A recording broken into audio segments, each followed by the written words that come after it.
Secretary John. Nakangisi ang Russian vlogger na si Vitaly Dorovetsky nang iharap ni Interior Secretary John Vic Remulla sa media kanina.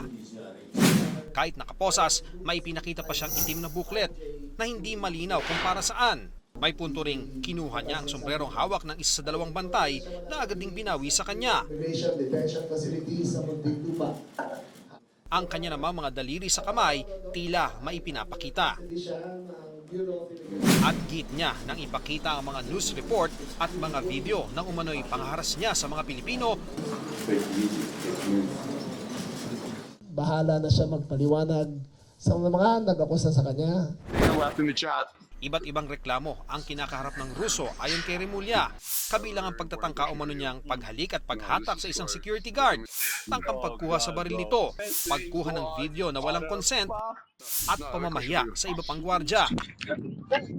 Bukod pa yan sa harassment ng isang matandang babae. Rob you if you keep walking away. At pagmumura at pagtawa sa isang windsurfing instructor sa Boracay. Joking. He's not joking. Nilitis natin to at hanggang walang verdict laban sa kanya ay hindi siya madideport. Ayon kay Secretary John Vic Remulla, kahit nga raw payagan pa ng korte na makapagpiyansa ang Russian vlogger ukol sa mga kinakaharap niyang asunto, hindi pa rin siya basta-basta makakawala. Under legal custody siya ng PNP dahil sa kaso, pero under restricted custody ng Bureau of Immigration.